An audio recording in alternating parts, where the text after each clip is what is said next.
to your audience that it's gonna be back on Paradigm Shift. Oh yeah, but it's gonna be a different link, right? Yeah, but I'm sure we good, sis. All right, I'm gonna go back on mute then. I just wanted to make sure that everybody that was over there is able to come over here, like, you know. Yeah, they will. I got it. I'm sure it. I'm sure it's all the back chats. But let me go mute, and y'all can go ahead and get this show on the road. I'm in the background with the producer thing, sharing the links. All right. Sister NAPHTALI, you ready to go?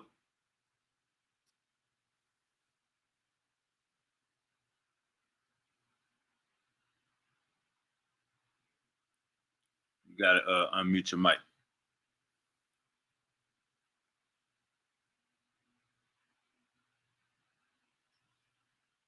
Sister NAPHTALI, you there?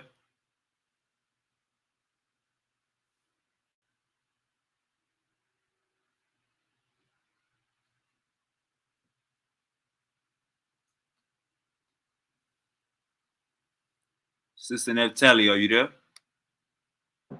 Yes, I am. I'm here. All right, we about to go and get the show on the road. That's cool with you? Let's go. Let's do it. I'm ready. All right, the first thing we're gonna do is the introduction. Let's just do a regular introduction before the opening. Since this your platform, let me say this real quick. Peace, everybody. Peace, everybody. You know, we had some technical difficulties. I know we starting a little late. You know what I'm saying? We sorry about that. We about to get to this information. We got evolution versus intelligent design. It is going down. Evolution versus intelligent design. Queen NAPHTALI versus the good Doctor Too Sweet. Okay. We got 2 rounds and then a chin checking question and answering. And y'all already know how we do it. You know what I'm saying? The one that's not gonna be decided tonight, the one is gonna be decided in the next show. So y'all be on the lookout and like, share, and subscribe. Paradigm Shift. We about to get it in. Okay, so let's do a regular introduction. Not the opening, just a regular introduction so the people know what's going on and the people know who the debaters is. Queen NAPHTALI, I will let you go first. Okay, so I'm doing my presentation introduction, or just introducing myself. Just a brief introduction. Oh, okay. Thank you. All right. Hey, Shalom. Most High bless you guys. This is your Queen NAPHTALI coming at you all, and Most High bless. Already. Dr. Too Sweet, don't give us your introduction.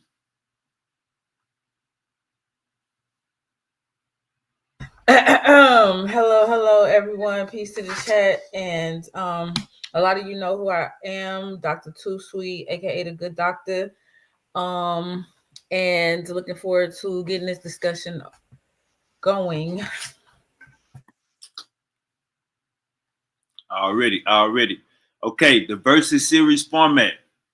Each debater will get 3 minutes and 30-second opening, 2 rounds for each participant to present their argument, 1 to explain their position and the other to rebut their opponent's argument and to continue breaking down their position. Each round will be 10 minutes long. The participant who goes first in the first round will go first in the second round. Okay, let's get this show on the road. Who would like to go first? I believe NAPHTALI wanted to go first. I'm going first. I just wanted to make sure she's so, you know, I've been making a lot of. Anyway, let's just go. Okay, guys, let's do this. Right now, we're about to do your 3 minutes and 30-second open. All right, let me share my screen. 1 second.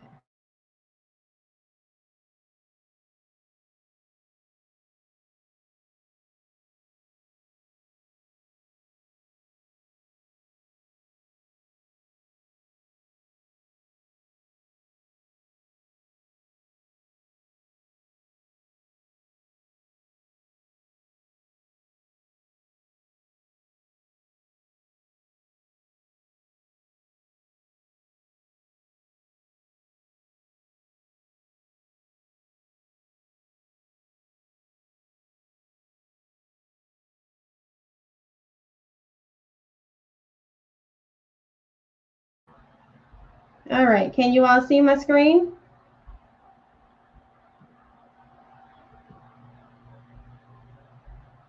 Okay. Yes, ma'am. We can see it. Okay. Now let's get going.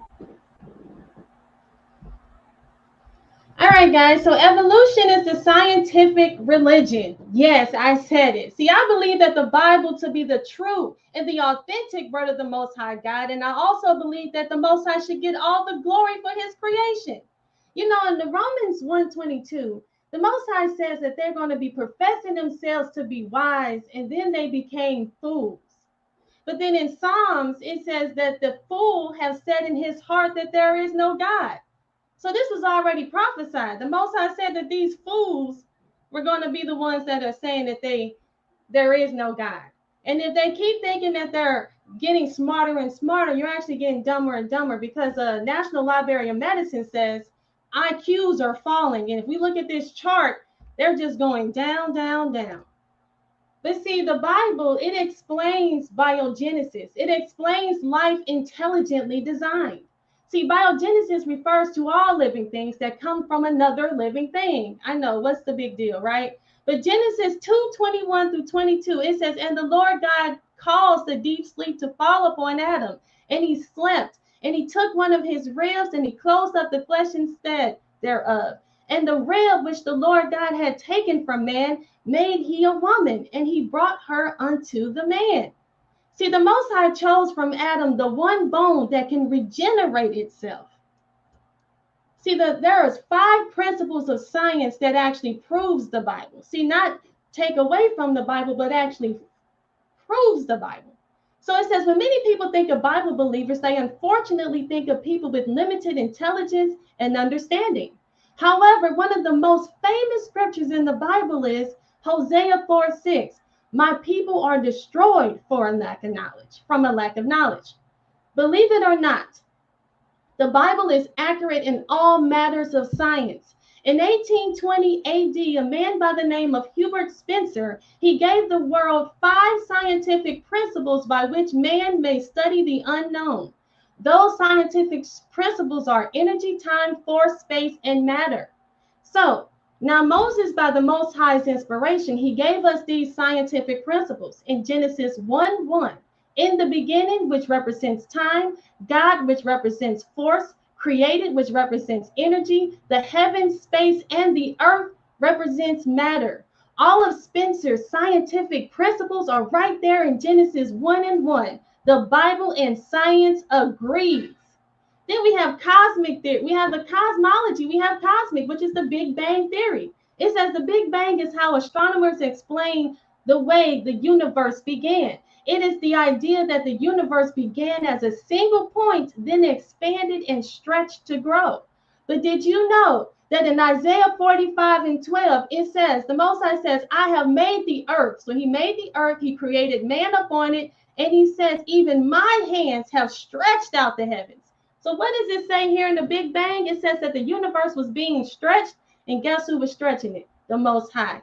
But right here, guys, authentic science just explains how the Most High did it. Science complements the Bible. Pseudoscience does not. Science without religion is lame, and religion without science is blind. I yield. All right, right on time, right on time. All right, Dr. Too Sweet, you're gonna do your 3 minutes and 30-second opening whenever you're ready. Are you sharing your screen?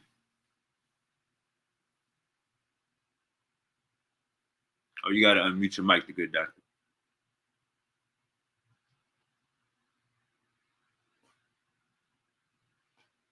The good doctor, you there? Yeah. My bad. I was trying to get the screen up first, but I'm here. Give me 1 second. Okay, if you sharing my, hold on. All right, NAPHTALI, you're gonna have to share Right the there. screen. Oh yeah, let me know when you All right, we see that. it. Okay. All right, boom. So you can start my time whenever. Go. Did you start Yeah, it? I'm ready when you. Okay. I'm gonna start when you go. Okay. So hey everybody. So that was cute. You know what I'm saying? You said a lot of words. And try to make things mean something that they don't. But as you can see on the screen, there's a famous quote by Richard Dawkins that says, "The universe that we observe has precisely the properties we should expect if there is at bottom no design, no purpose, no evil, no good, nothing but pitiless indifference." So our discussion today is intelligent design versus evolution. So this title itself would have y'all believe that these two ideas have an equal footing when in fact they do not. One is based on evidence and science, while the other is based on imagination and belief. See McLean versus Arkansas Board of Education on that one. To even entertain the idea of intelligent design begins with a faulty premise that leads us down a slippery slope. It would be akin to starting down an unfinished railroad and expecting to still reach a destination. If the Drake equation can give us the probability of the chance of life on other planets, excuse that typo, what measure then do we use to decide if a God exists? The idea of intelligent design assumes an intelligent creator or cause. One can argue that the human body is very complex and in turn suggests a designer or creator, or from a scientist's perspective, as the author and physicist Victor Stenger posits, if God exists, then evidence of this existence would be detectable by scientific method. This discussion today is an age-old question, an age-old discussion, just framed in a different way. At the end of the day, people who are proponents of intelligent design are filling in gaps with their belief. They are not using science. That's what we're going to discuss today. I'm going to show everybody why intelligent design is just another belief and has no footing whatsoever in the field of science when it comes down to proof, evidence, data, statistics. None of that exists in the idea of intelligent design. So I want everybody to just keep in mind this is about which one of these ideas has the most proof, has the most evidence, and has the most data backing it. Take out your belief, take out your superstition, take out what your grandma told you, and let's just look at the data. And we will see that evolution is science, intelligent design is literally pseudoscience. And yeah, I'll use for my intro. All right, all right. Hey man, like, share, and subscribe. Get them likes up. Get them likes up. Queen NAPHTALI, you ready to get to the first round? Yes, let me just do my presentation together.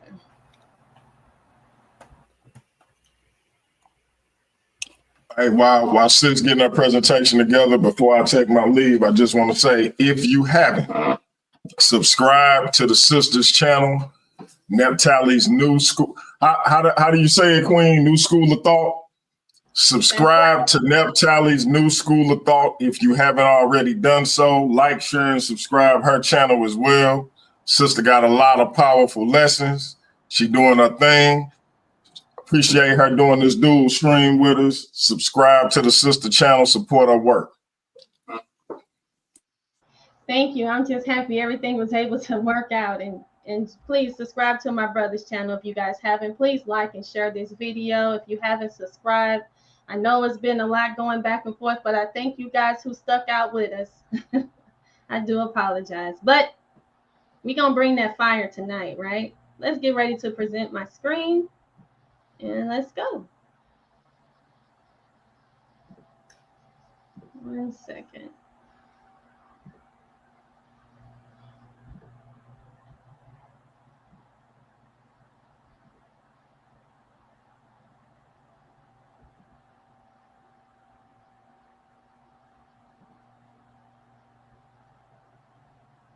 Hold on, guys. 1 second.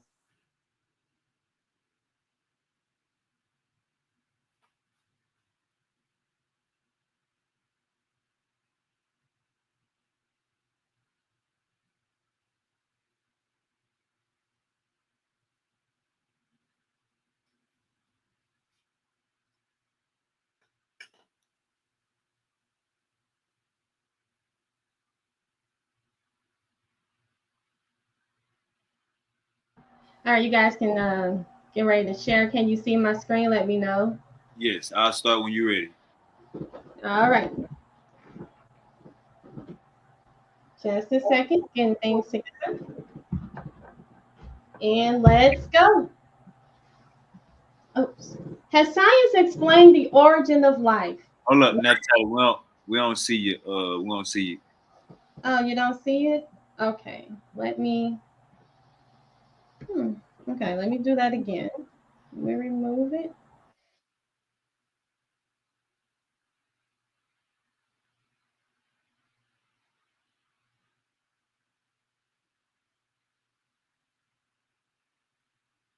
When you share your screen, you probably got to click on. You using Canva or PowerPoint? Yes, I'm using PowerPoint.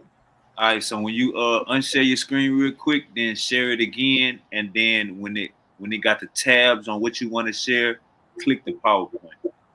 Okay. All right. Again.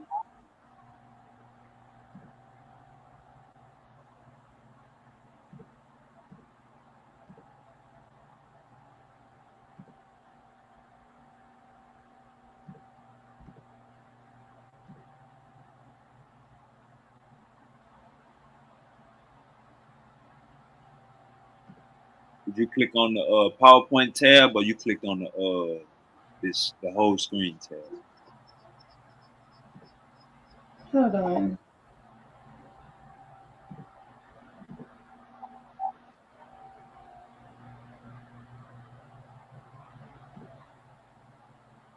When you're sharing your screen, it should ask you what tab you want to click, you want to share.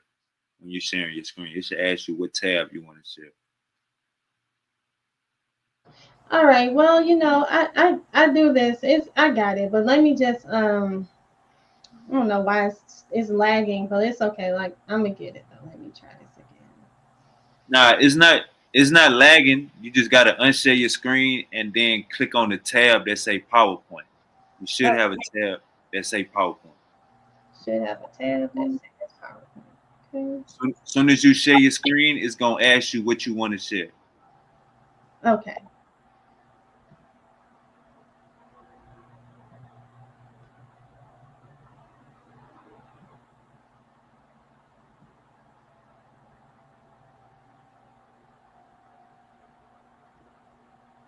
It should say something like share window PowerPoint or something like that. I see StreamYard, and then that's it. I'm not sure why it's only showing me StreamYard, but I've been having some. Let me just try to do this entire screen and just move on. Okay, let's try this again. All right.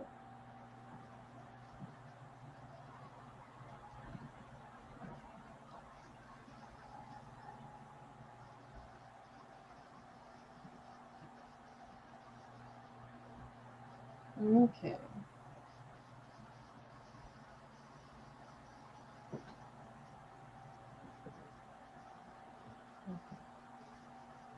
Just was doing just fine.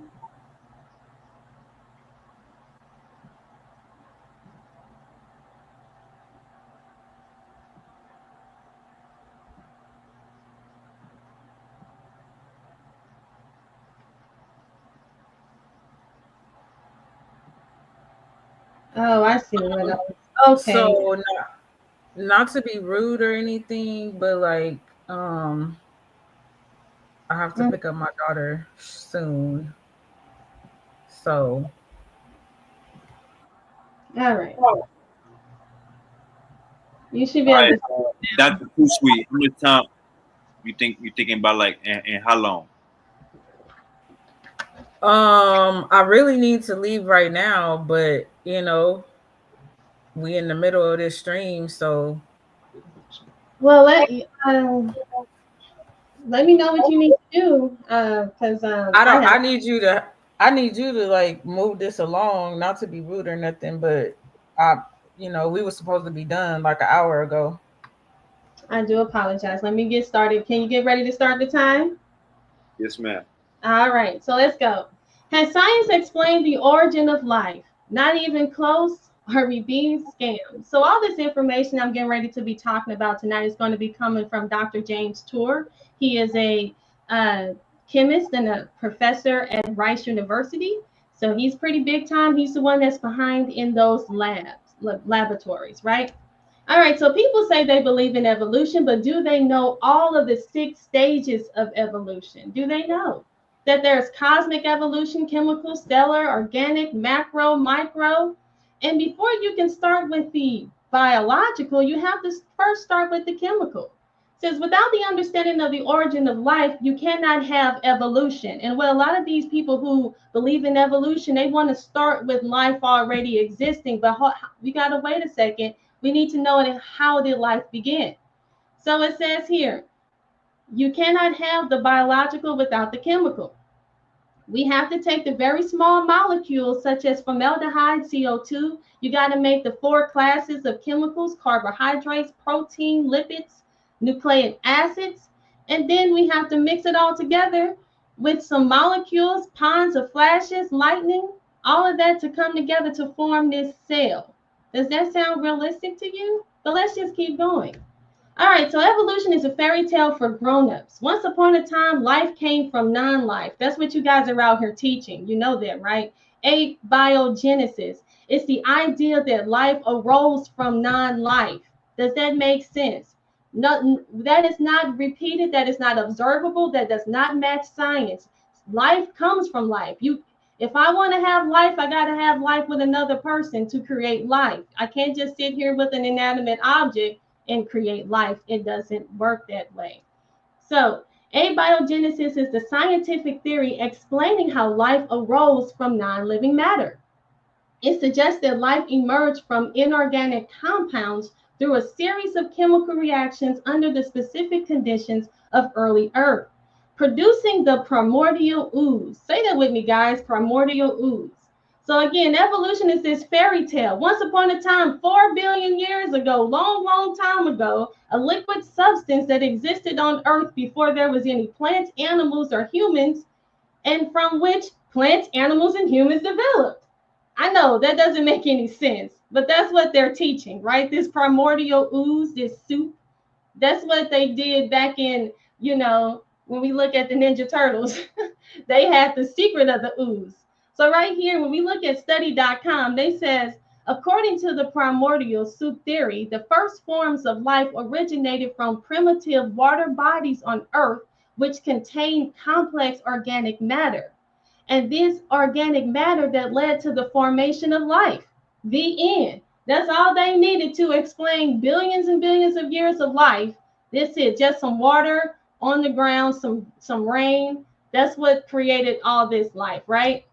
So this sounds pretty familiar. If you guys are familiar with the Babylonians actually have in the Sumerian clay tablets, they actually talk about life coming from, right here, it says, according to the epic of, the Epic of Gilgamesh, it says, after the universe was created out of the primeval sea, and the gods were born, the deities fashioned man. So right here is letting you know that this primeval sea is where life came from. The Babylonians taught that. And then when we look here at the Babylonians again, they're creating humans from monkeys. This is what the Babylonians actually taught. This is actually found. If you guys want to look into the Babylonians, the Anunnaki, the Sumerians, this is what they taught. This cannot be a coincidence. Right now, if you look at what they're teaching that there's bodies of water that life came out of, these ponds, these springs, whatever you want to call it, and then they want to say that man came from apes. Well, that's the same thing that Babylonians. And if it sounds ridiculous to you that what the Babylonians are saying, then you need to understand that that's what you're believing when you believe in this. When you believe in this evolution. But let's get more serious. So according to Live Science, they says how Earth's primordial soup came to life. And it says Darwin was right. All life probably comes from a primordial soup. So they're saying that this is actually something that is really being taught. So evolution 101, from soup to cells is the origin of life. Right here we have Alexander Oparin in 1922. He was the one that believed that organic molecules had developed from gases of Earth's early atmosphere. So this was his theory, and it lets us know that he believed that this primordial soup theory. This was back in 1922.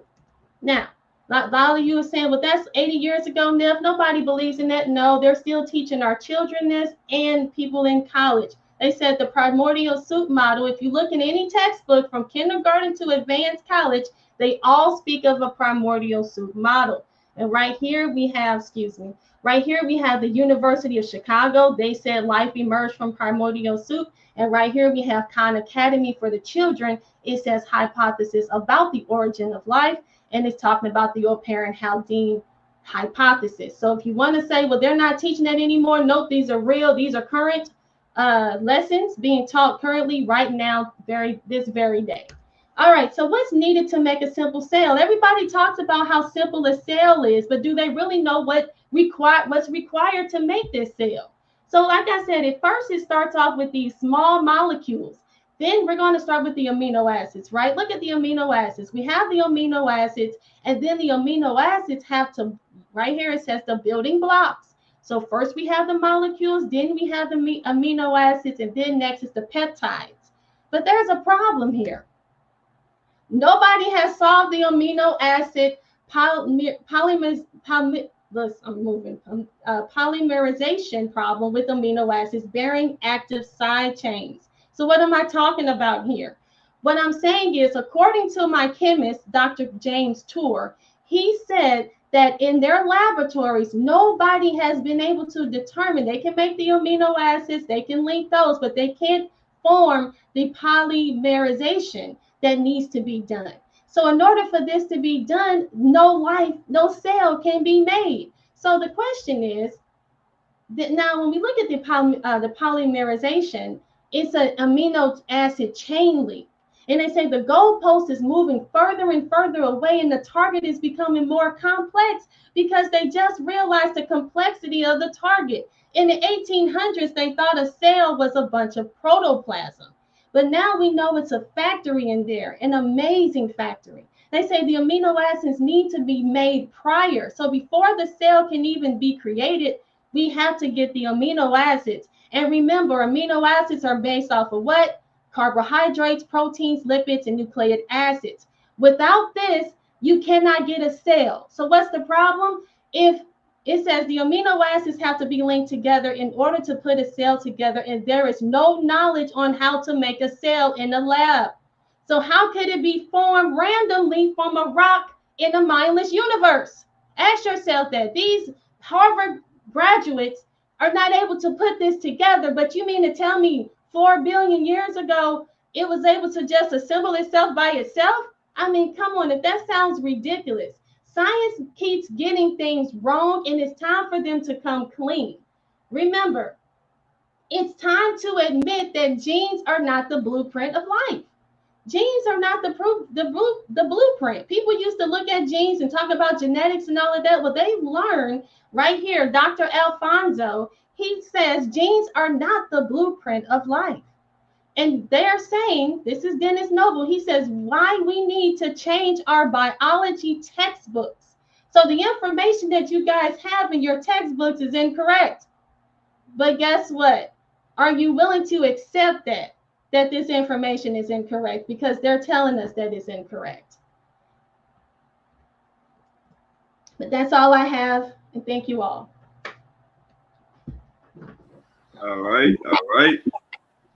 All right, everybody, like, share, and subscribe to the show. Like, share, and subscribe to the show. We're going into the middle of this first round. It is going down. Evolution versus intelligent design. It is going down. Dr. Too Sweet, whenever you're ready, you could share your screen.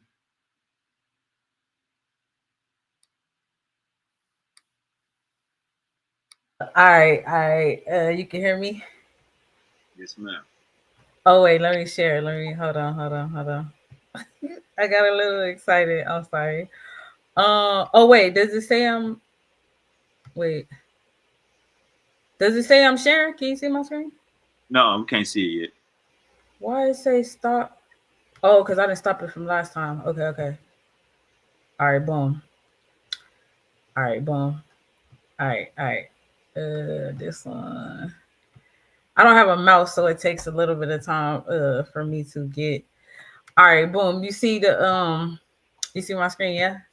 Yes, ma'am. Alrighty then. You can start my time whenever. So real quick. Oh, sorry, I'm trying not to laugh. So again, people sis said a whole lot of words, but here's the thing, right? And I got a slide for everything she just said right now because I'm smart. So, real quick, science versus pseudoscience. We have evolution on the science side. We have creation, quote unquote, science on the pseudoscience side. The 7 steps of the scientific method are clear. Make an observation, ask a question, drop a hypothesis, perform an experiment, analyze and state your conclusions, then share your conclusions.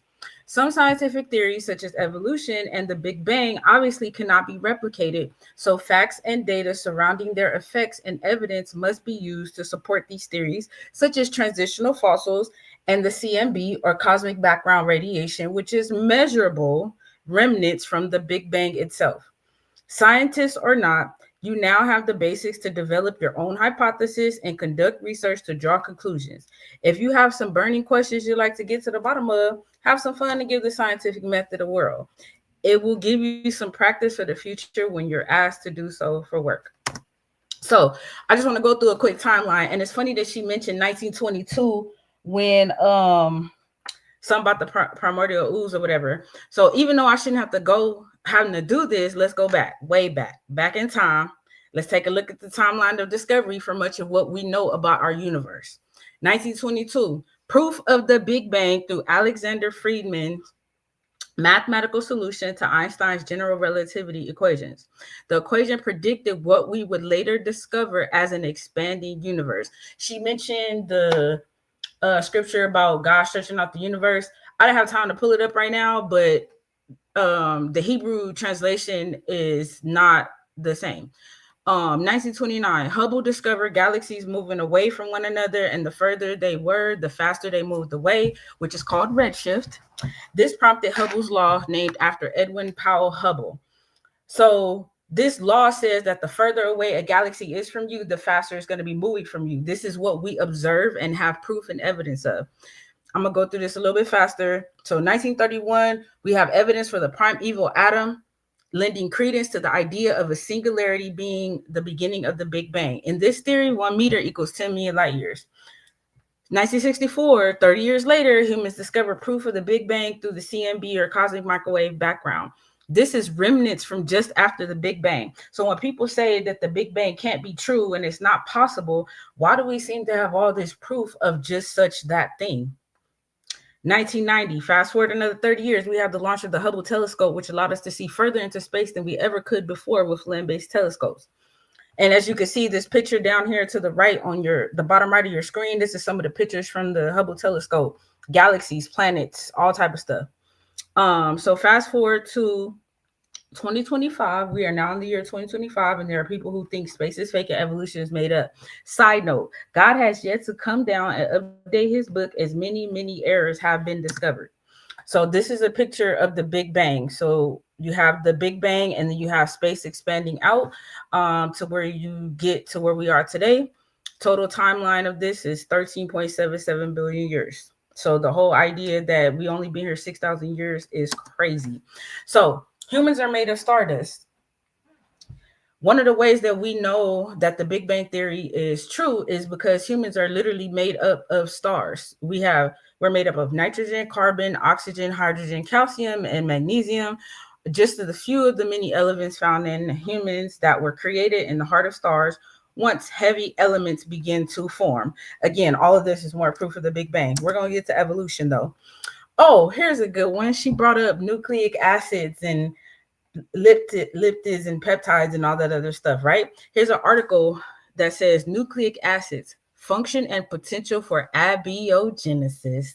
There's that word. That means that life came from non-life. But in terms of what non-life is, when you're thinking about basic proteins, that could be considered non-life, right?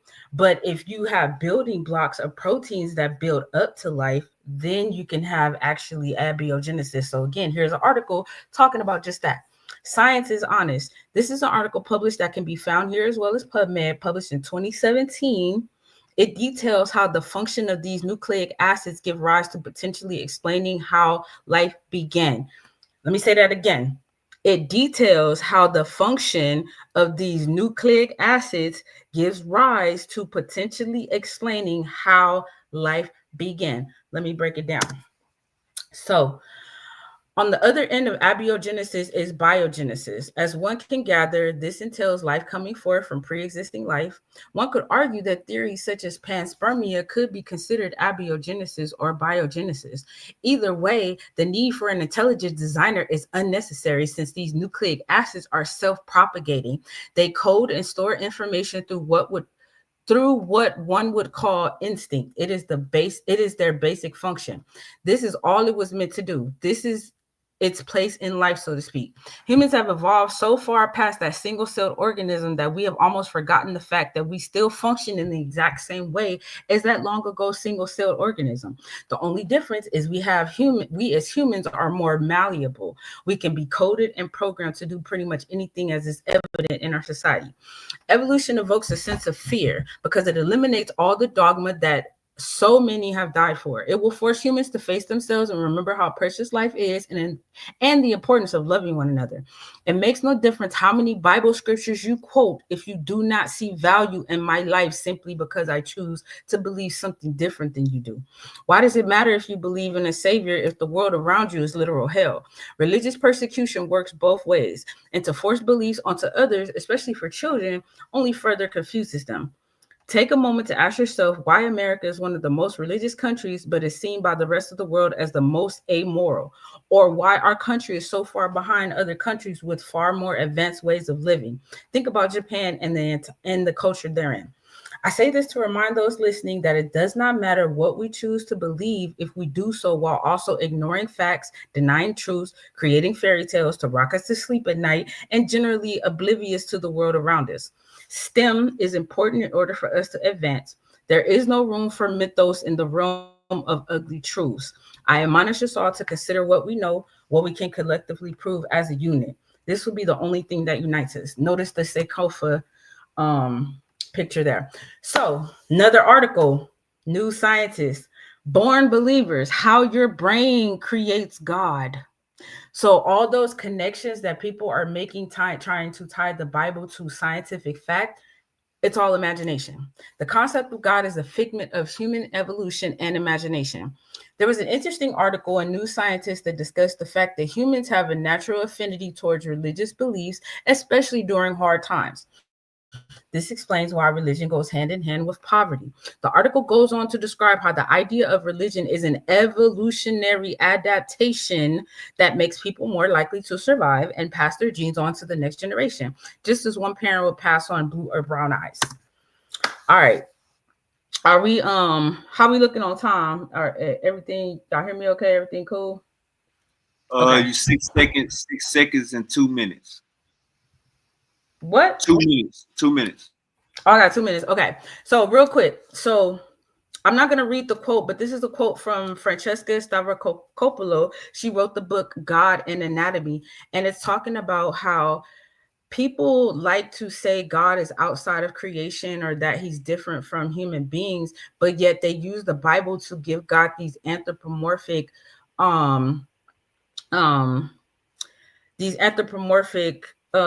things that come from humans. So like in the article that I showed how humans create God, that's why God has so many human attributes, because it's being created by humans.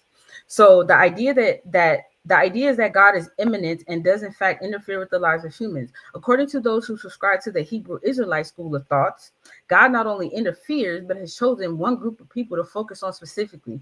How absurd, to say the least.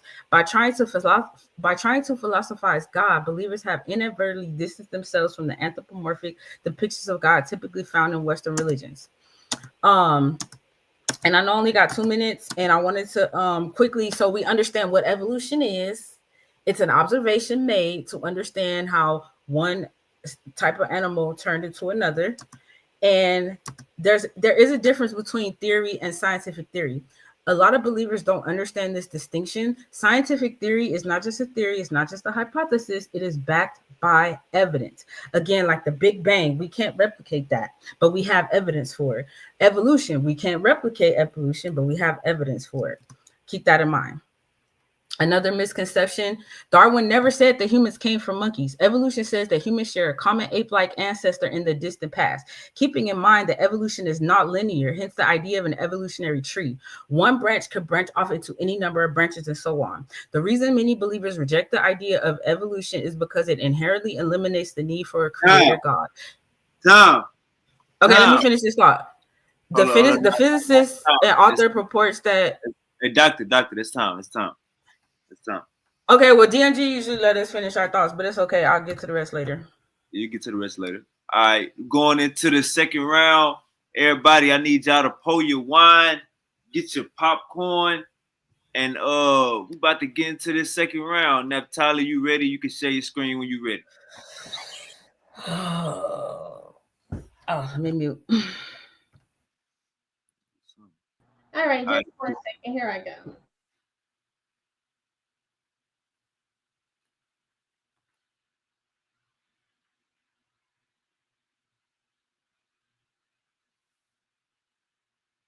All right, guys.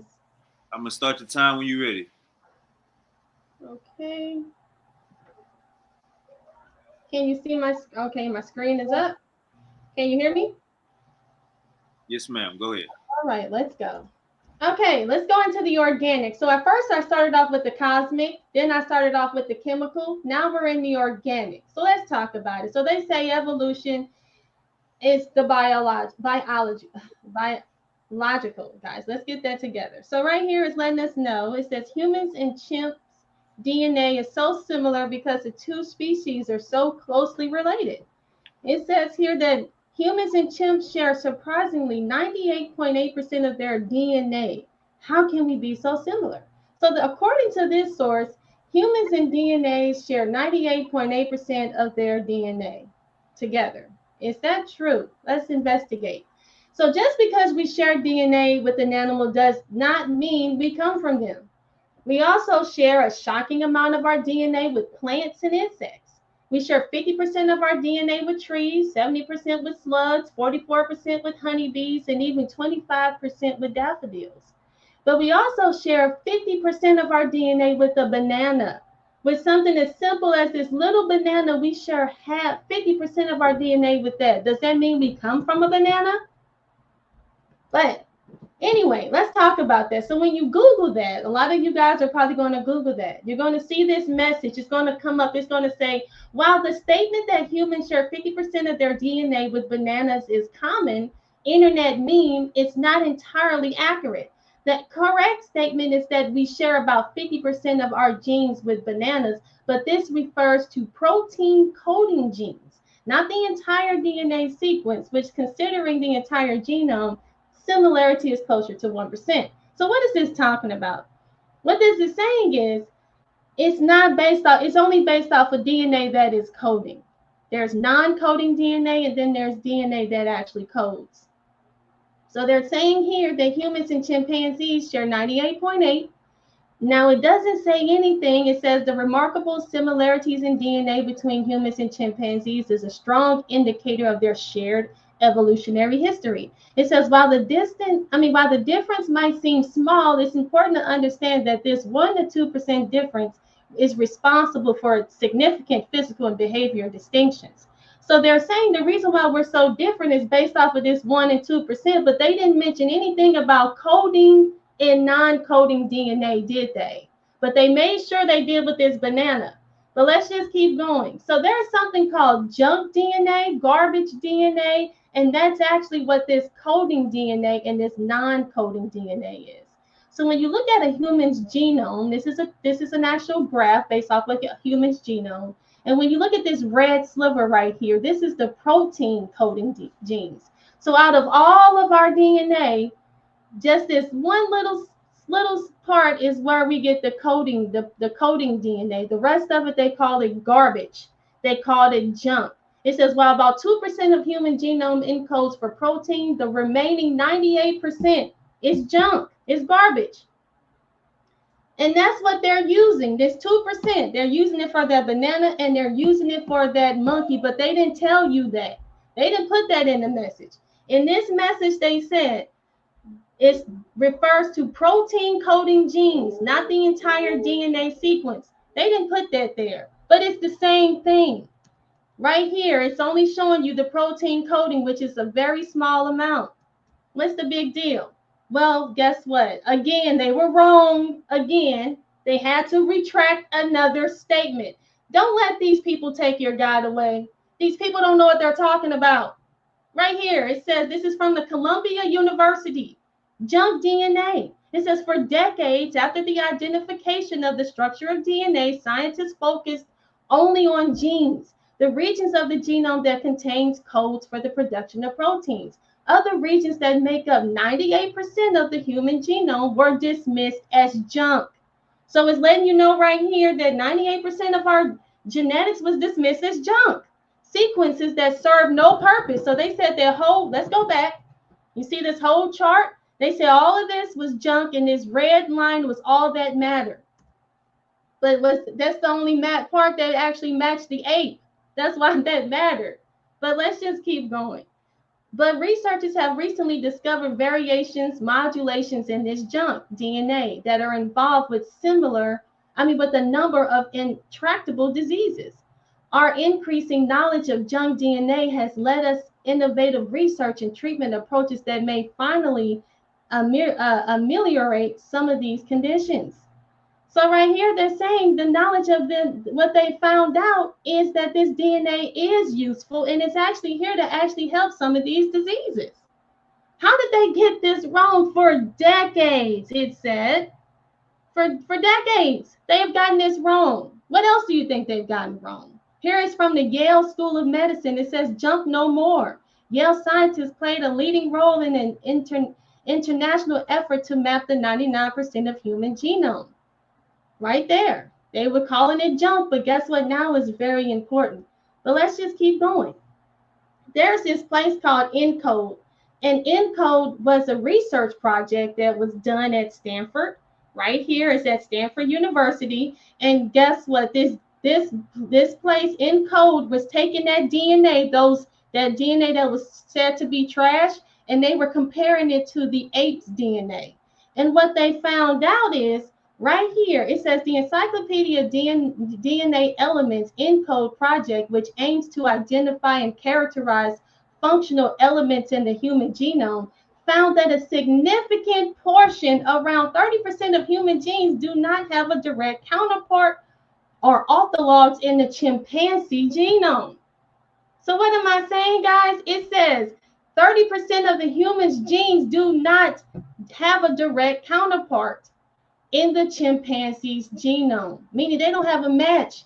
They don't have a match. 30%. Now that they're investigating this DNA, at first it was 2%. Remember they said that humans and chimps shared 98% of our DNA? Well, now based off of this science here, it says 30%, which drops it down to 60%, right? And if they were to continue on, how low do you think it's going to go? What am I showcasing is fraud, a scam here. This is a scam. This is fraud. Right here, this is actual. I'm not making this up, you guys. This is actual.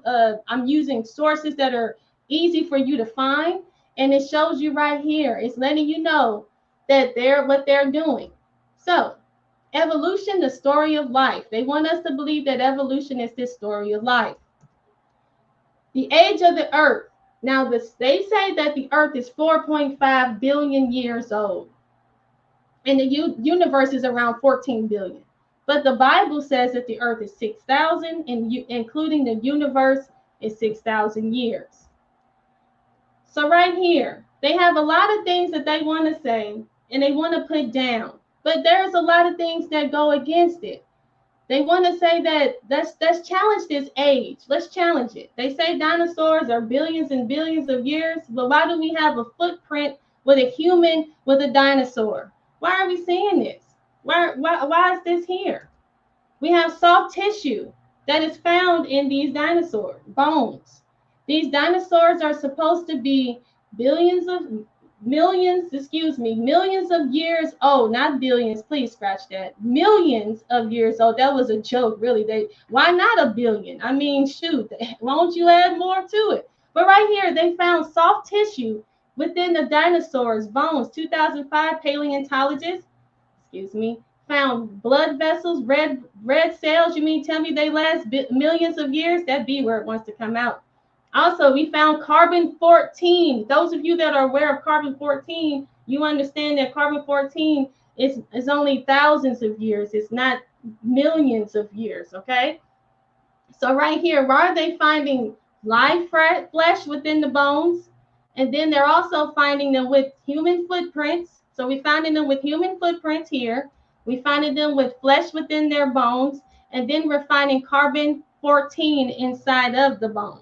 So with all that, we all have to think about it. Think about what I'm saying to you tonight.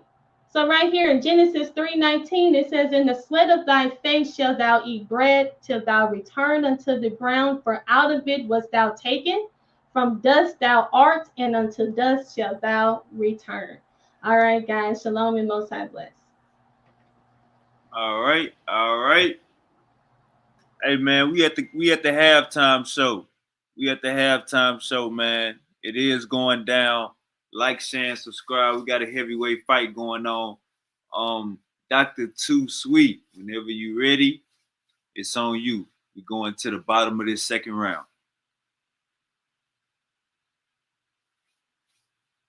Okay, give me another second here. Man, it's so much stuff to go over. All right. My screen share. Oh, this one. Okay. All right. Can you see my screen? You see my screen?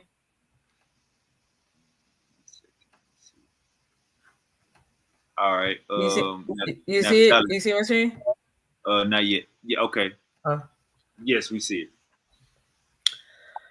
All right. Wait, hold on. All right, so real quick, I just wanted to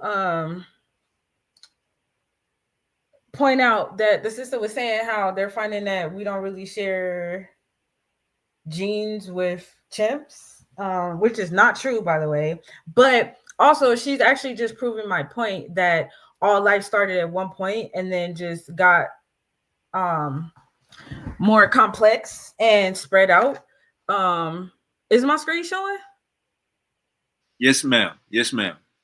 I don't think because I think that's NAPHTALI's screen you showing. NAPHTALI, you got the museum that wasn't your source? Oh, this is mine. Why is not showing? That was yours. Oh, I'm sorry. Okay, my bad. No, my thing was messing up. That's my fault. Okay, so I just wanted to show that real quick. Now, to get back to my PowerPoint real quick, because I was pointing out how believers have a big misconception about evolution, which causes confusion. So the picture on the right where it says Darwin's Insight, I shared this with NAPHTALI where I took my daughter to the California Science Center, and it gives you an idea of how evolution works. The reason Darwin had his insight is because he visited the Galapagos Island and realized that turtles on one island look different from turtles on a whole other island. This is further proving evolution. So Darwin's theory of evolution, probably known as evolution by natural selection, states that populations of organisms change over time due to selection of traits that improve their survival and reproduction. This process, called natural selection, occurs when individuals with favorable traits have a higher chance of surviving and passing on those traits to the next generation, which is what we see in the observable universe. She keeps talking about science and all this other stuff, but everything that I've talked about is observable, is testable, is backed by facts. So there's a premise called nucleosynthesis, right? This is a real theory in the scientific world. So too is abiogenesis. Excuse my typos. Abiogenesis is the idea that living material came forth from non-living material. As of today, several lines of evidence and experiments support its plausibility. In 1952, the Miller-Urey experiment demonstrated that organic molecules can be synthesized from inorganic precursors under conditions thought to resemble early Earth. So while people keep saying they don't know how life started, that is not necessarily the case. We have different experiments and tests that give us an idea of how this came about. Theories such as panspermia are also backed by science through discoveries of organic materials and meteorites. Fossils have been found in Earth's geology going back as far as 3.8 billion years ago, but zealots would have you believe the Earth is only 6,000 years old. It takes longer than that for complex molecules to form like proteins or RNA.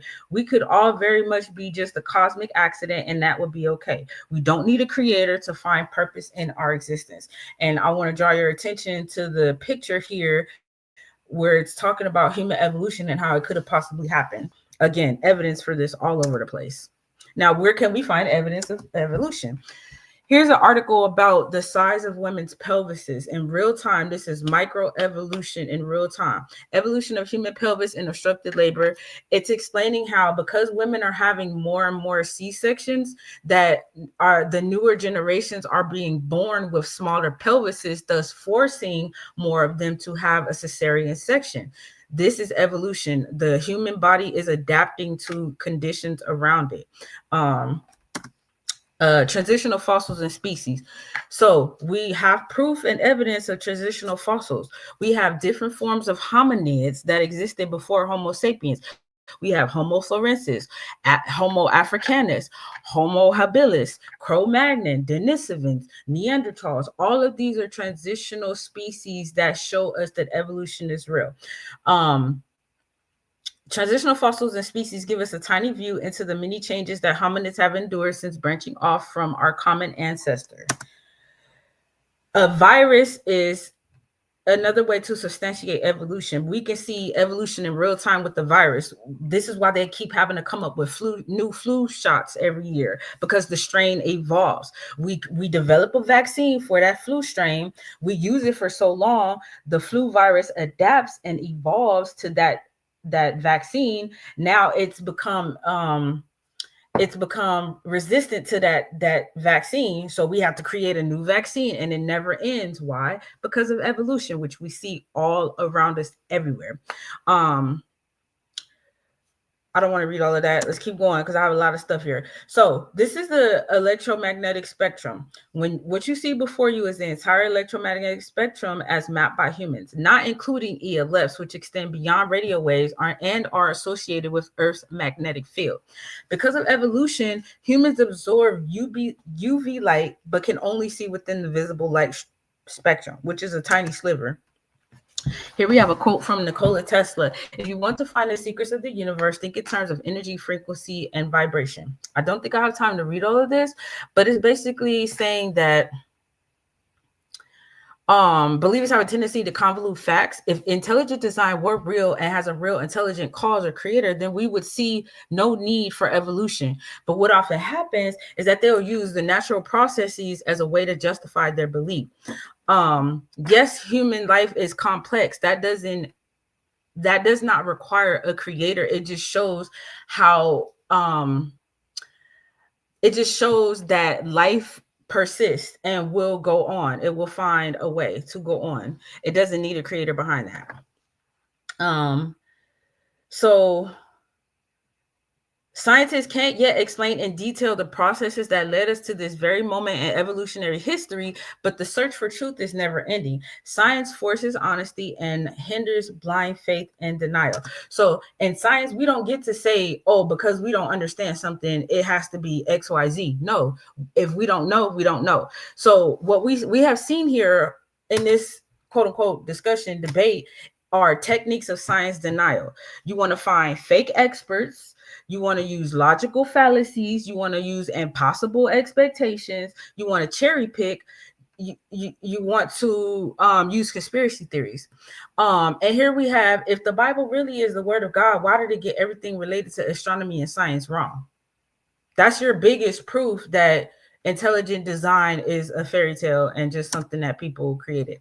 And this is like one of my last slides. So a tactic that believers like to use is they will beg the question like, well, what if heaven really exists? What if hell really exists? The problem with assumptions and hypotheticals is it's akin to starting down an unfinished railroad and expecting to still reach your destination. Once a believer assumes or has to step outside of the realms of fact and into the land of fiction and fairy tale where anything is possible, all attempts to then utilize science or the scientific method go out the window.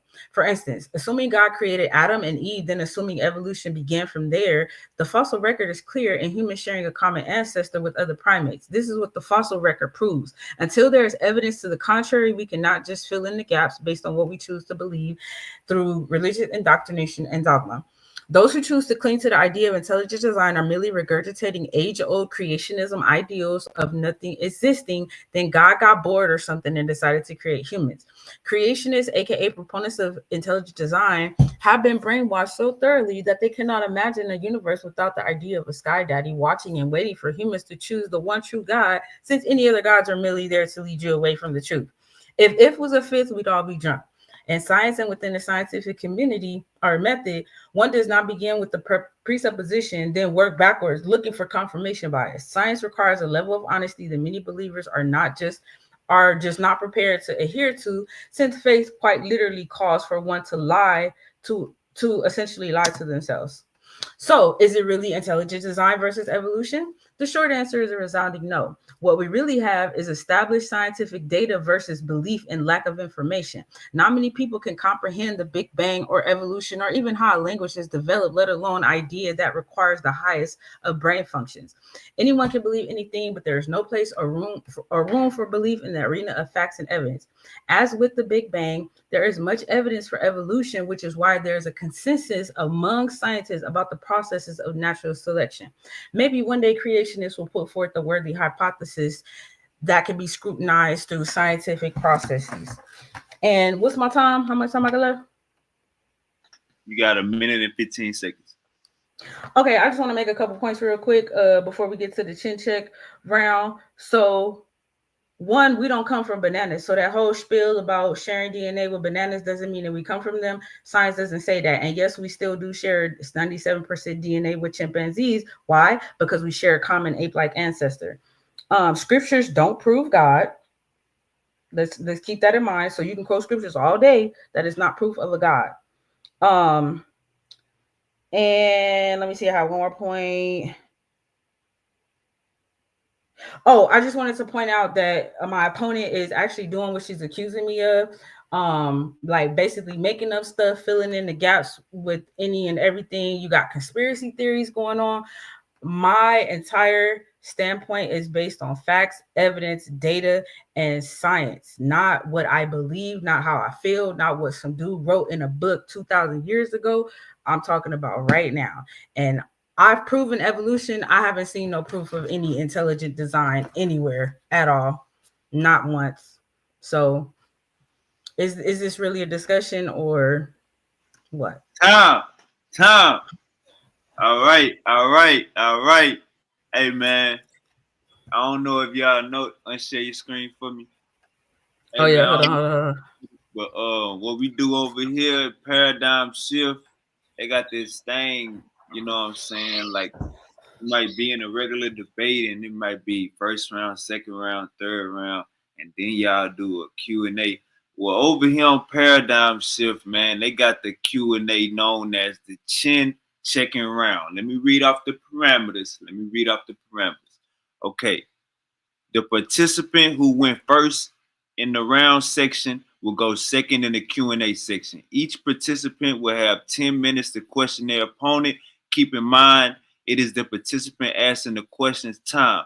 If there is a stall in the action, the moderator may have to get involved to move it along.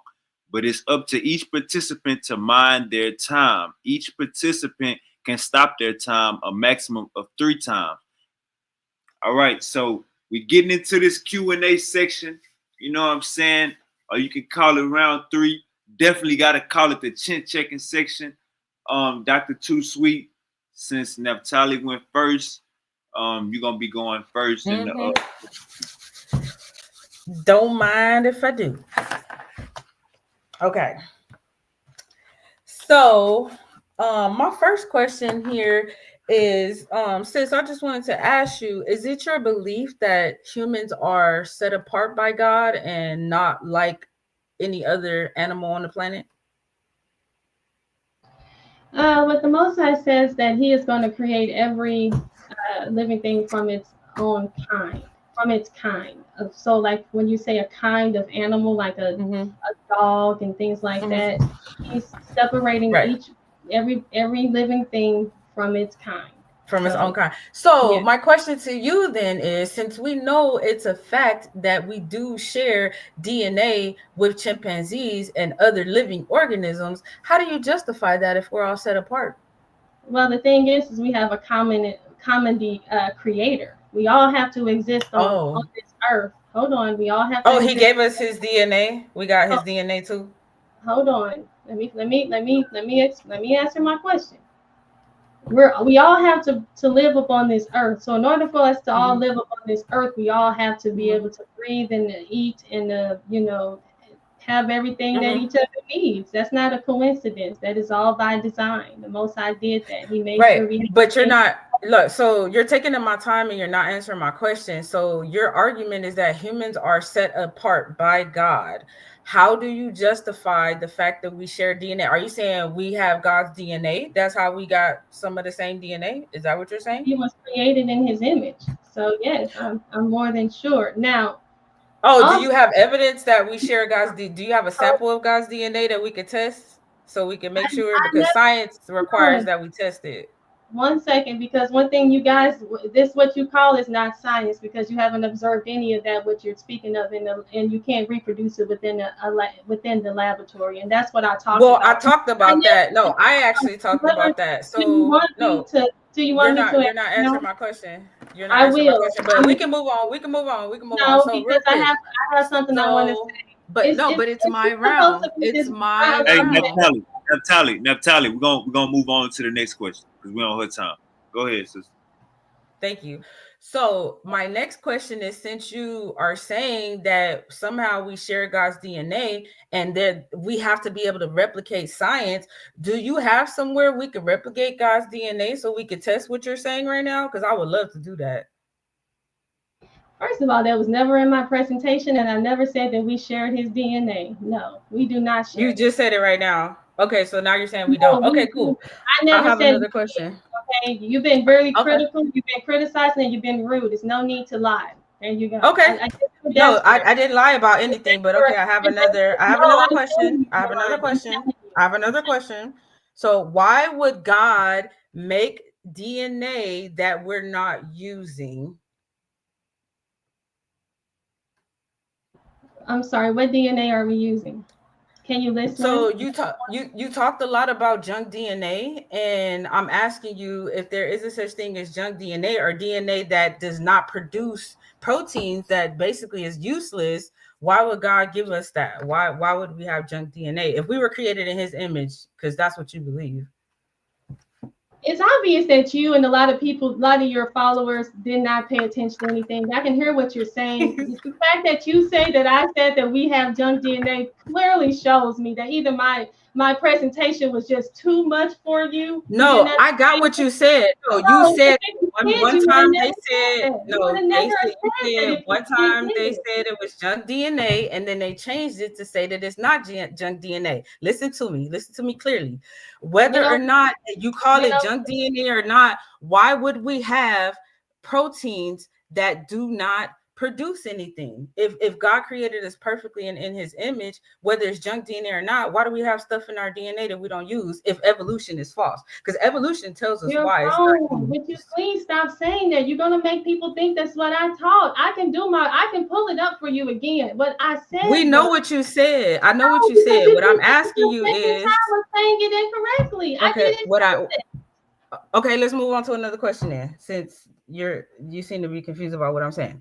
So, because you really never showed us any proof of intelligent design. So what is your proof of intelligent design? Where's the proof? What can I go replicate or touch to prove your stance? Where is it? All throughout my very first part of my presentation, I was talking about how intelligent. I talked about biogenesis. I talked about how from the dirt of the ground you should come, and in the dirt of the ground you should return. I talk about from the one bone that is replicating. He used to create the rib, the one bone that could. So here's the thing. Okay, I have another question about that real quick, because the thing about it is, you're talking about biogenesis, which biogenesis says that life comes from life. So where did the life from Adam come from? Because dirt is not life. Would you say dirt is alive? Is that a living thing? Exactly. We have a creator. Meanwhile, you need to be asking yourself that same question, because we come from the dirt. Don't we come from the dirt? You said we come from the dirt, right? That's what you said. That's what your belief is. We come from the dirt, right? But dirt is non-living material. So is that biogenesis or abiogenesis? All right. So the thing is my God took that and he made it to life. And the thing is, like yours, but yours with abiogenesis, it rained on rocks and then life came. No, that's panspermia. That's panspermia, and that's actually biogenesis. So that's primordial. Okay. Sure, I just proved that was the primordial soup. No, you didn't. What you proved was that you don't understand how science works. But anyway, I have another question. I have another question. The Encyclopedia Britannica, and I read it from the top to the bottom. That was it. No, so the thing about it is, you didn't understand what panspermia is, and I had to explain what that is. And it's a very valid scientific theory. Why? Because organic life can exist outside of planet Earth. I don't know if you know that or not. They've actually found organic life on other planets already. So if your God is the intelligent designer, did he make a mistake and leave life on another planet somewhere, or did this come of its own? No, he makes no mistakes. The thing is that when you say that you asking questions because you don't know. And the thing is that you that's not why I'm asking questions. No, you're asking questions because you don't know. You asking. No, I'm asking questions because I know you don't know. So that's why you're getting tripped up, because you don't know. No, the thing is that he is the creator. Why is he creating life over here and not over there? Is that what you're asking? Yeah, why are we finding life on other planets if humans are set apart and God created us here? Who said that there? Oh, you can look it up. There's organic life been found on other planets. That's what I'm saying. Like, a lot of your information is outdated, and you gotta update it. No. What's wrong with finding life on other planets? You can ask me that on your question round, but it's my turn to ask the question. So you can save it for your question round. Damn. I'm trying to ask you. But it's my question round, though. Why are you asking me questions and it's my round? You got a whole question and 8 round coming up. I don't have a question. I'm trying to build with you real quick. You said to me, but you're not building, though. You're basically just denying science and thinking that your denial. All right, real quick. We had 7 minutes and 20 seconds. I'm gonna stop the time, and Dr. Too Sweet, I'm gonna let you ask your next question. Cool. So, I mean, I never got an answer to my question about dirt, because supposedly the belief is that man was created from dirt, but dirt is non-living material. So did God actually give us his genes and create humans, or did we come from non-living material in the dirt? Which one? All right. Life was God created. He is the one, the Most High is the one that created. He's the one that utilized the dust and dirt of the earth, and he created man. He breathed life into the nostril. Meanwhile, if you are so concerned about the dirt, then you should be concerned about the rain on the rocks, because to form this. The what? But that was I never said that my theory is panspermia, honey. I was explaining to you that what you were describing was panspermia. But here's the thing, though. Panspermia, again, is a valid scientific theory. So you can try to dismiss it all you want to. We have evidence that could eventually prove that that's real. But okay, I can move on to another question, since I'm not going to get the answer about the dirt. I guess my final question is, if you really understood what abiogenesis and biogenesis are, why did you ignore the article that I showed that gives us proof that abiogenesis is probably a real thing? I love the word. Keep saying it's not possible? I love the word. Yeah.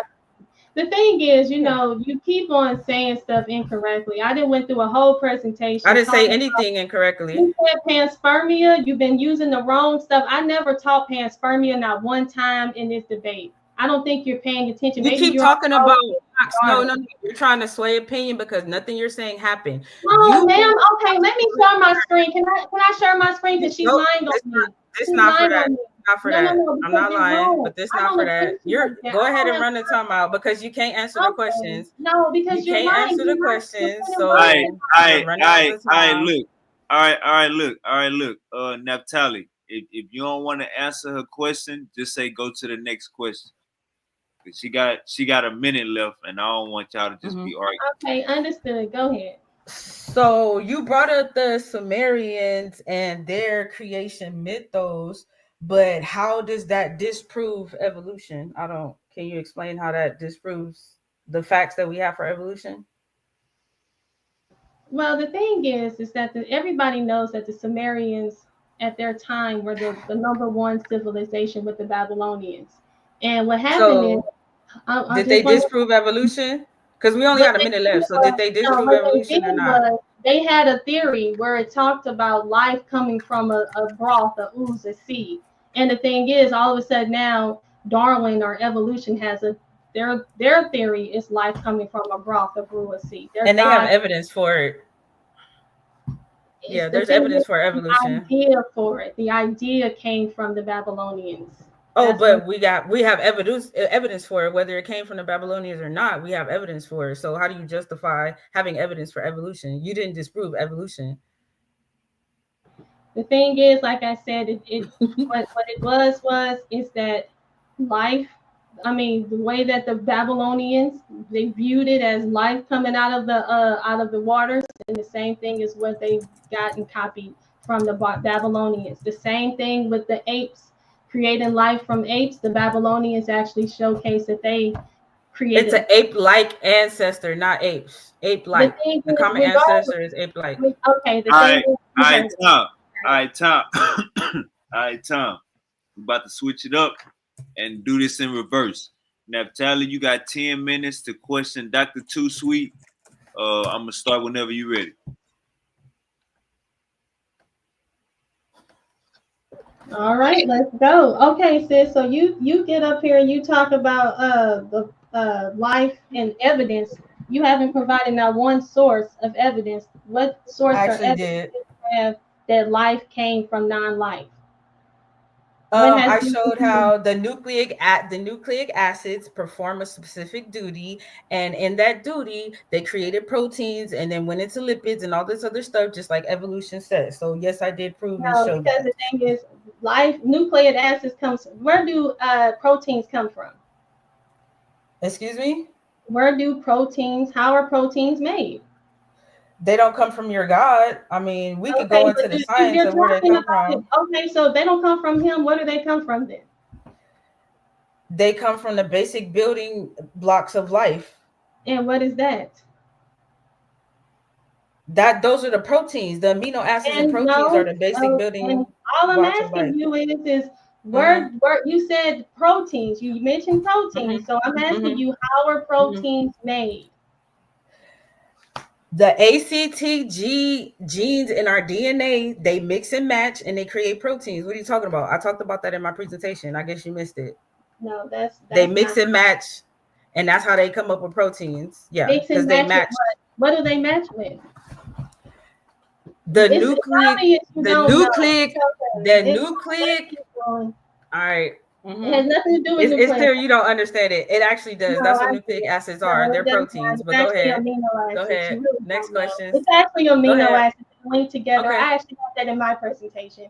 But anyway, I showed that in my presentation, and you still haven't showed intelligent design. But go ahead. I did. I showed it in mine too. You weren't paying attention because you would have saw that whole thing on amino acids. No, you showed me a lot of guesswork. Well, no, that wasn't. That was actual science from a real science. You showed me God of the gaps.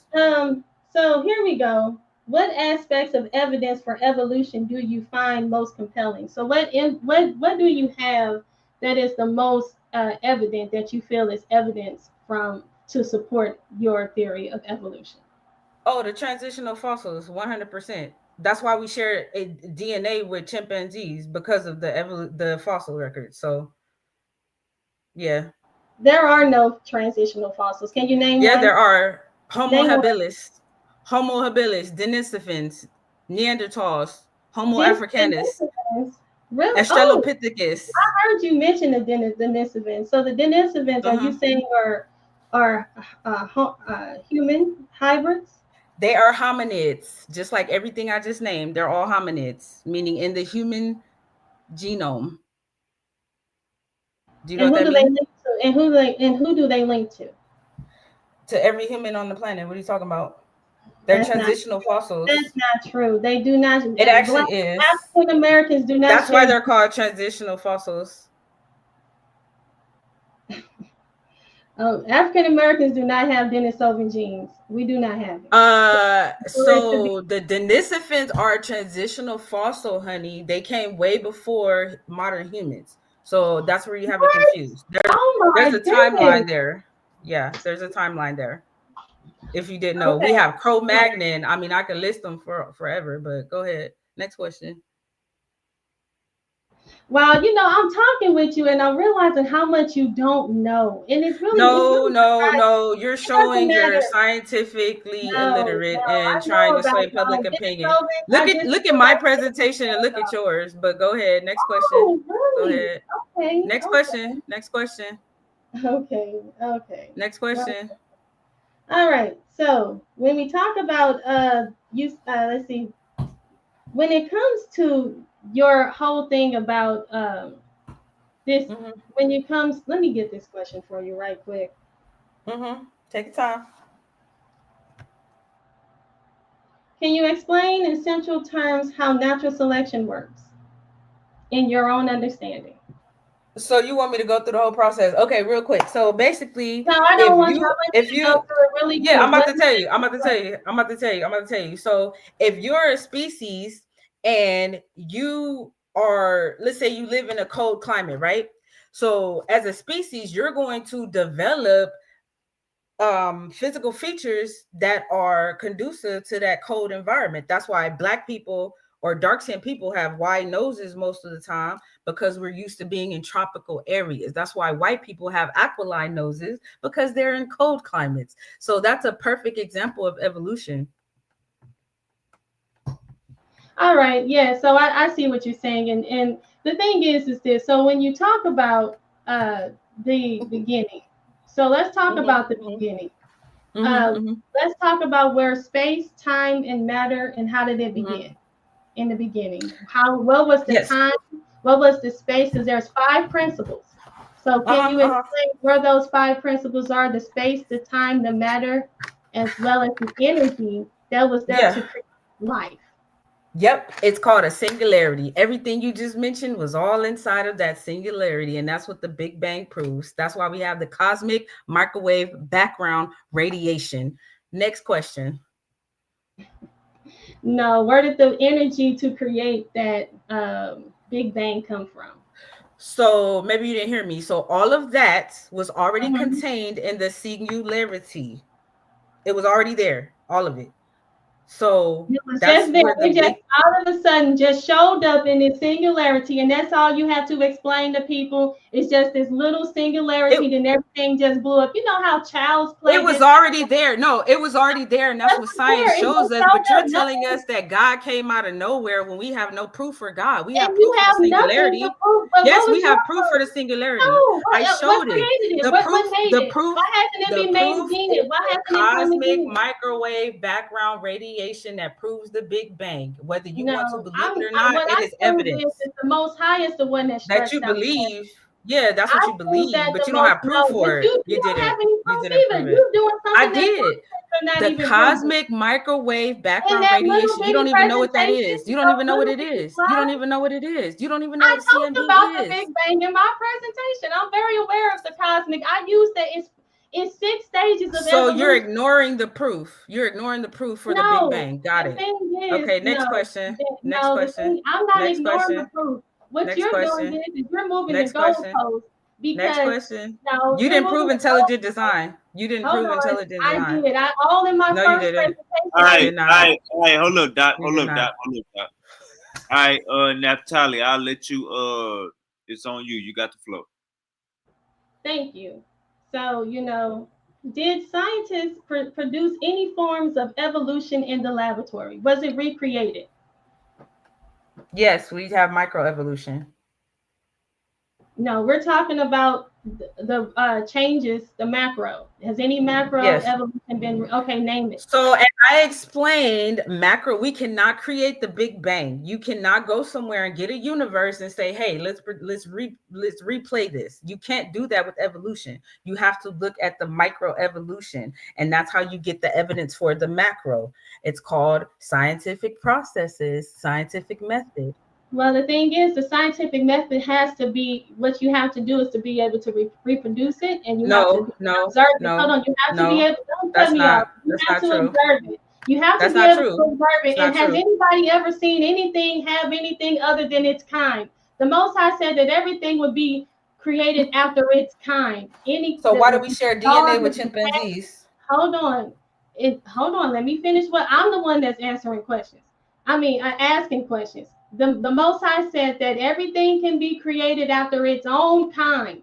I'm asking you, what has created something other than what it is? If it's a cat, it only creates a cat. If it's a dog, it only creates a dog. If it's a monkey, it only creates a monkey. So my question is, if all this science, all this billions and billions of years, all this life, why haven't you all been able to see a life produce another form? We actually have dogs are domesticated wolves. Wolves were one thing, and dogs are another. Animal. Still the same animal. No, wolves and dogs are not the same animal. Yes, and if you go back further in time, we all share a common ancestor. That's why you have ape-like ancestors, because we all share a common ancestor. It's something called time of the gaps. They got to go way, way back in time. It was some time. No, what about right now? Because we have proof. We have proof of the past, though. You want to ignore the past. Why do we share? We share DNA with chimpanzees for a reason, but we're not chimpanzees. We're not chimpanzees, but we share DNA with them. So how do you explain that? We share 50% of our DNA with a banana. Yeah, we do. Okay, so what is okay? So if you share, so how does that prove your point? If things are made under their own kind, why do we share DNA with a banana? If a banana, hold on, if a banana is saying that if they say we share 50% of our DNA with a banana, then that means they need to rethink the way they're doing DNA. Their studies is wrong. You don't get to rewrite science just because you don't agree. All right, hold up real quick. All right, NAPHTALI, you got a minute left. Go ahead and ask your next question. All right. So like I said, when it comes to reproducing within the laboratory, all this so-called evidence that you have, my question is, where did all this evidence to support that life came from non-life? What evidence do you have to support that? In the article that I showed about nucleic acids and how they abiogenesis. Won't you say so you didn't see it. Thank you for admitting. I did see it, but I didn't see what my question wasn't answered. No, my question just wasn't answered in there. That's what it was. It wasn't answered. I saw your presentation. You weren't listening. The little slides that you had. My daughter has better in her presentation. Oh, okay. Add homonyms because you're losing. Okay. You really? You want to talk about the name calling? I didn't call you anything. Recorded. It's for all to see, ma'am. I don't have to. Yeah, it is. I didn't call you anything. Play it back. Anyway, deflecting. The thing is, like I said, why don't you showcase how non-life comes from life? I did. I actually did. I can go over it again, but maybe next time. Just say it. It should be very simple and easy. It's not. That's the thing. You think everything is simple, and there's complexities to science that you don't understand. So no, I can't. I will maybe next time. You missed it. Sorry. You're the only one that was teaching. Any other questions? No, you actually proved my point for me, which was great because I didn't really have to do too much. You're the only one that was supposed to be teaching science. I'm the one that was teaching science tonight, not you. You didn't pull up nothing. All your sources. Tom. Hey, I want to give a shout out to both of the debaters. I got to give a big shout out to both of the debaters. I know, guys, we started maybe 2 hours late, but we got it done. We got it done. This is the finish line. Both of the debaters, give yourselves a pat on the back. I appreciate y'all, the patience. I appreciate everything. We got it done. I want to give a shout out to everybody in the chat for coming through. Like, share, and subscribe. Subscribe to Paradigm Shift, man. Subscribe to Paradigm Shift. We just had a heavyweight fight. We just had a heavyweight fight, and this is gonna be one for the books right here. Uncle DMG, you there?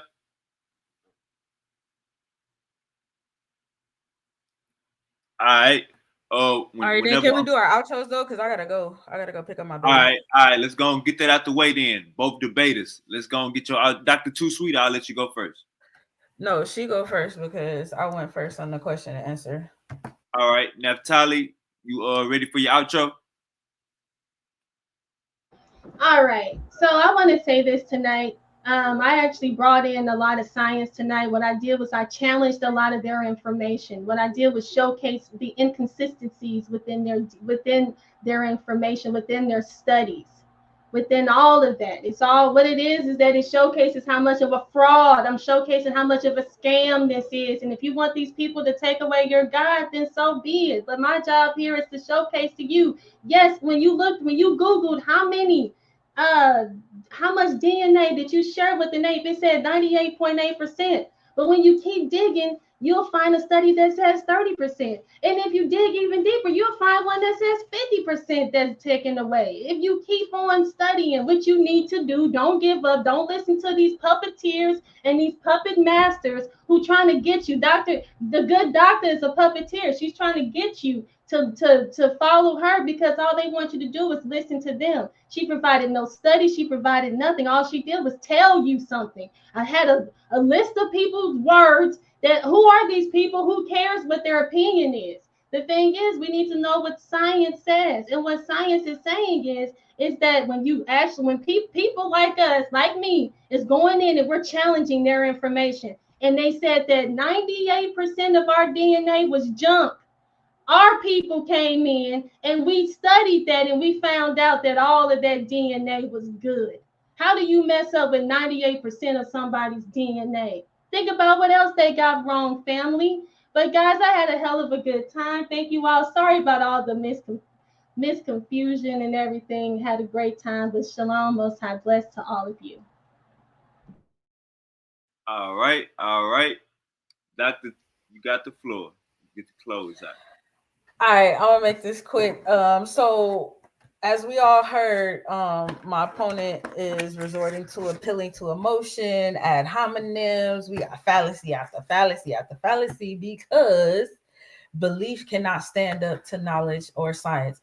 So did she bring science in her presentation? Yes, she proved my point that evolution is real and there's no proof for intelligent design. She did not prove an intelligent designer. She proved that she has some misconceptions about science that she doesn't understand, and so she fills in those gaps with the idea of God. Well, I don't get this, so God must have done it. That's not how science works. And people are free to believe what they want, but at the end of the day, how can you talk about science has to be able to replicate something, but no one can replicate your God. No one can replicate any of the miracles that your God supposedly did. Nothing about anything in the Bible has ever been replicated. So for somebody who's a believer to think that just because they question science that it's somehow challenging it just shows how scientifically illiterate they are. And I don't mean that with any disrespect. I know that certain people have a certain understanding of things, and that's as far as they can go.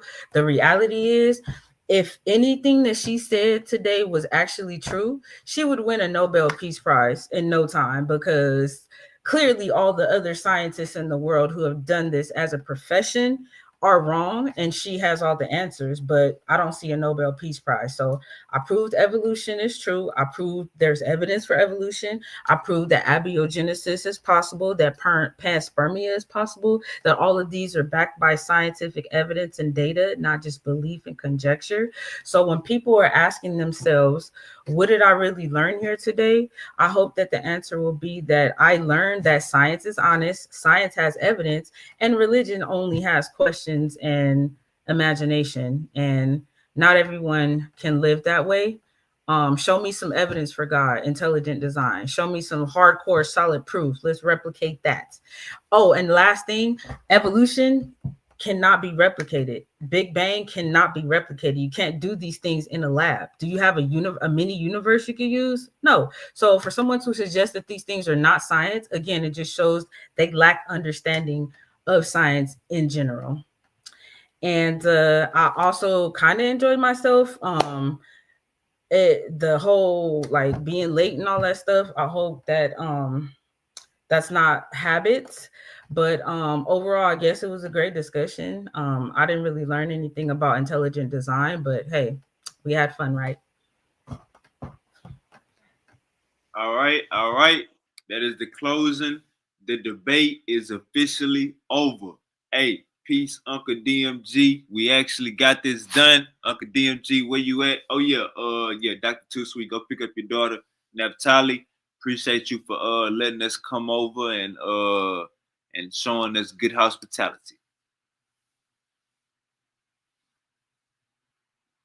Hey,